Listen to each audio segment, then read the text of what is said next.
Good morning बच्चों। आशा है आप सब कुशल मंगल होंगे। आज हम करने जा रहे हैं हमारे जीवन में काम आने वाली कुछ छोटी बातें लेकिन जो होती बड़े काम की हैं। बातें दिखने में हमें छोटी लगती हैं लेकिन वो होती हमारे बहुत काम की हैं। उन छोटी छोटी बातों से हमारा जो दैनिक जीवन है, हमारा जो व्यवहार है, हम उसके बारे में हमें पता चल जाता है। वो हमारे व्यवहार संस्कारों पर ये छोटी छोटी बातें बहुत असर डालती हैं। अगर हम इन छोटी और अच्छी बातों को अपने जीवन में अपना लें तो हम अच्छे व्यक्ति या हमारा जो व्यक्तित्व है वो अच्छा बन जाता है।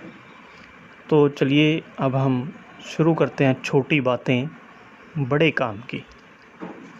अब आपने मम्मी पापा के मुंह से यह बात कई बार सुनी होगी कि यह करो, यह मत करो, ये करो, वो ना करो, और यह सुनकर आपको कभी कभी बुरा भी लगता होगा।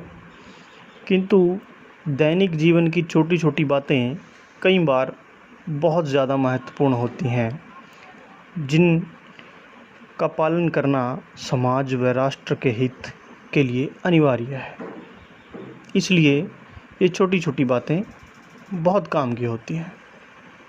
मान लो जैसे आप कक्षा में बैठे हो, अपनी कक्षा में बैठे हो, अध्यापक महोदय के आने पर तुम उठकर खड़े हो जाते हो और हाथ जोड़कर उनका अभिवादन करते हो। इस प्रकार तुम शिष्टाचार का पालन करते हो। इसी तरह एक दूसरी घटना है। तरुण बस में बैठकर यात्रा कर रहा है। एक वृद्ध उसी बस में चढ़ा। बस में बैठने का कोई खाली स्थान ना देखकर वृद्ध एक और खड़ा हो गया, क्योंकि उसको कोई भी सीट नहीं मिली थी, खाली सीट। यह देखकर तरुण ने अपना स्थान उस वृद्ध के लिए छोड़ दिया। यानी तरुण ने अपनी सीट थी जो वो उस वृद्ध यानी बुजुर्ग व्यक्ति को दे दी।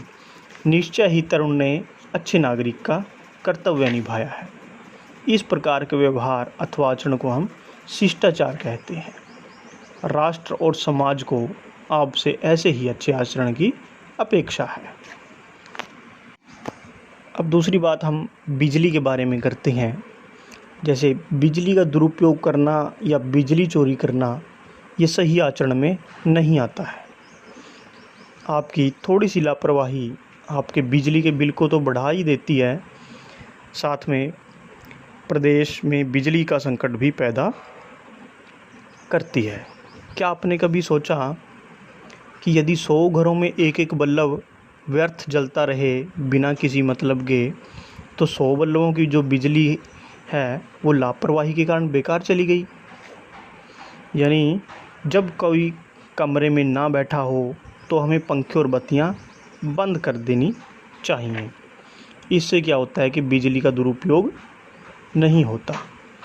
अब हमें जिस चीज़ की जितनी ज़रूरत होती है उतनी ही हमें प्रयोग करनी चाहिए। बिजली की हमें जितनी ज़रूरत है हमें उतनी ही प्रयोग करनी चाहिए। अगर कोई कमरे में नहीं बैठा है और वहाँ पंखा भी चल रहा है और बल्ब भी जल रहा है, तो ये बिजली जो है हम का व्यर्थ व्यर्थ प्रयोग है। इसका व्यर्थ में जल रही हैं, उनका कोई प्रयोग नहीं है उस वक्त।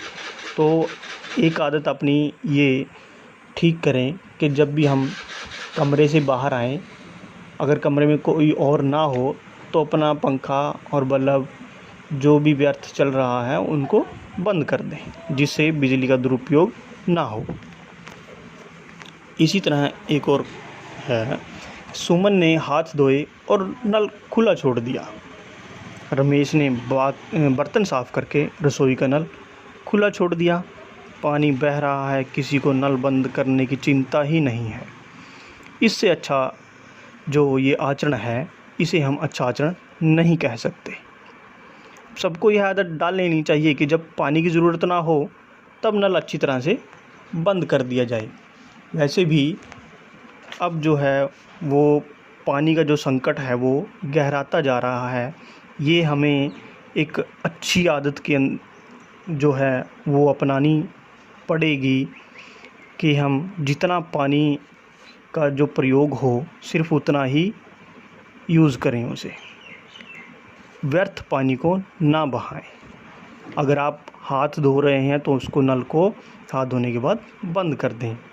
ब्रश करते हैं तब भी नल को चालू करके आप ब्रश ना करें, ठीक है। तो हमें ऐसी आदतें अपनानी होंगी कि हम पानी को व्यर्थ ना बहाएं।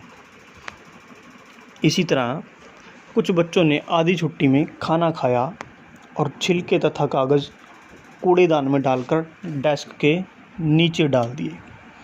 ऐसा करना ठीक नहीं है। कूड़ेदान का प्रयोग करने में अधिक समय नहीं लगता। हमें जो छिलके हैं किसी भी चीज़ के, कागज़ के टुकड़े हैं, कुछ भी हैं, वो इधर उधर फेंकने की बजाय कूड़ेदान में ही डालनी चाहिए। ये हमारे यहाँ एक अच्छा आचरण है। अब आवश्यकता ना होने पर बत्तियाँ और नल बंद करना, कूड़े को सही स्थान पर डालना आदि ऐसी ये छोटी छोटी आदतें हैं जिन पर ध्यान देने से आप अपने साथ साथ समाज का भी भला कर सकते हैं और करते हैं। अच्छे संस्कार बचपन में ही पड़ जाते हैं और बड़े होने पर उनकी आदत बनी रहती है। इसलिए बचपन से ही अच्छी आदतों को अपनाना चाहिए। समय का पालन करना, बस पर चढ़ते समय धक्का मुक्की ना करना, अपने से बड़ों का आदर करना, सभ्य भाषा का प्रयोग करना, स्वच्छता का ध्यान रखना आदि ये कुछ ऐसी बातें हैं जिन्हें अपना लेने से विद्यार्थी सभ्य नागरिक बन जाते हैं। धन्यवाद बच्चों। उम्मीद है आप इस जो पाठ के अंदर ये अच्छी अच्छी बातें आई हैं वो आप अपने जीवन में भी इनको अपनाएंगे और एक सभ्य नागरिक बनेंगे। धन्यवाद।